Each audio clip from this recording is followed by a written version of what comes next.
Delhi Dehradun economic corridor और expressway का उद्घाटन प्रधानमंत्री नरेंद्र मोदी कर रहे थे। देहरादून में थे इस वक्त वो, और उन्होंने बताया कि इंफ्रास्ट्रक्चर को लेकर के कितना भारत में कितने बड़े पैमाने पर काम हो रहा है, और ये उसका एक छोटा हिस्सा, खास तौर पर इस उत्तर भारत के इस हिस्से में नोएडा, दिल्ली, मेरठ और उत्तराखंड, इस पूरे रीजन में कनेक्टिविटी को लेकर के जिस किस्म के काम हुए। जेवर का एयरपोर्ट अभी नोएडा के पास जो है, उसका उद्घाटन प्रधानमंत्री नरेंद्र मोदी ने किया था।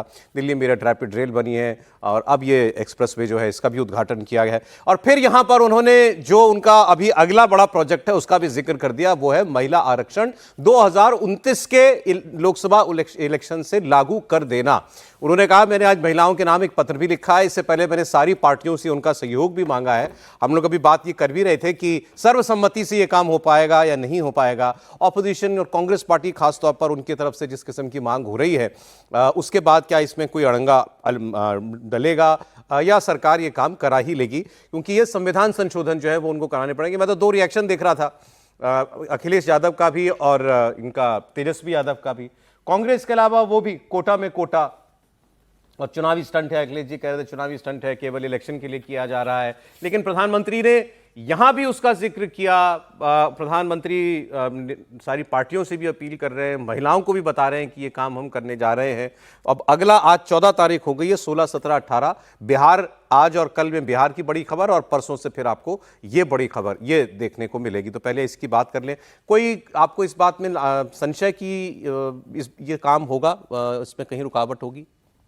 नहीं, मुझे नहीं लगता, मुझे बिल्कुल नहीं लगता है। और अगर रुकावट पैदा करने की कोशिश हुई तो जिसको कहते हैं ना कि कई बार कुछ नियति दिख रही होती है, सामने आपको दिख रहा होता है और आप उसको पहचान नहीं पाते हैं, तो शायद विपक्ष क्या आ रहा है सामने उसको पहचान नहीं पाता। 2/3 चाहिए ना, क्योंकि इसके लिए हाँ, अगर महिला आरक्षण का जो ये विशेष सत्र में सरकार ले आने जा रही है, अगर उसका किसी भी तरह से अड़ंगा लगाकर विरोध किया गया, महिला आइडेंटिटी बहुत बड़ी हो गई है, बाकी सारी आइडेंटिटी से ऊपर है। आप जो पहले SC ST OBC फलाना ढमाका, उससे बहुत बड़ी आइडेंटिटी है महिला आइडेंटिटी। मैंने ये इसलिए पूछा क्योंकि प्रधानमंत्री कह रहे हैं सर्वसम्मति ये हो जाए। डिजायरेबल तो है, लेकिन ऐसा लग रहा है कि अनिवार्य भी, मतलब उनका साथ तो जरूरी है लोकसभा में, नहीं तो आप कैसे करेंगे इसको?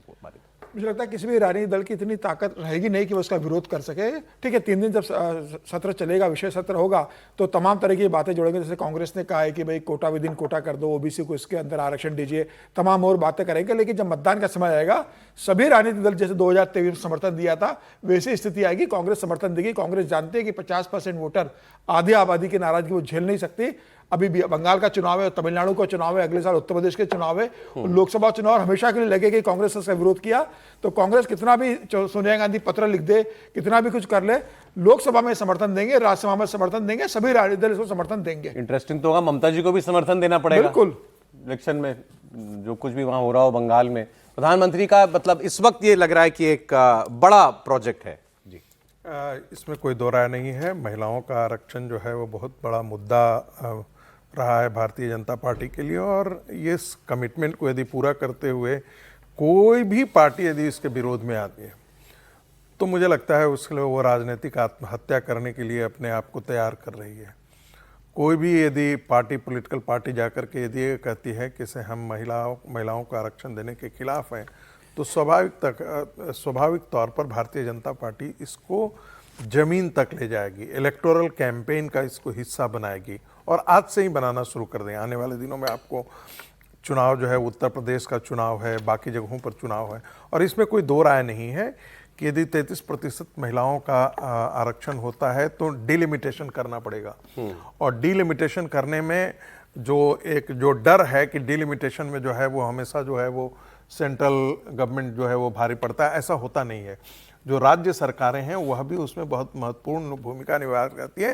हालांकि चुनाव आयोग उसको तय करता है डिलिमिटेशन को, तो ऐसे डिलिमिटेशन कमीशन बनता है, और उसमें चुनाव आयोग भी बहुत उसके इनपुट जो होते हैं वो महत्वपूर्ण हो जाते हैं।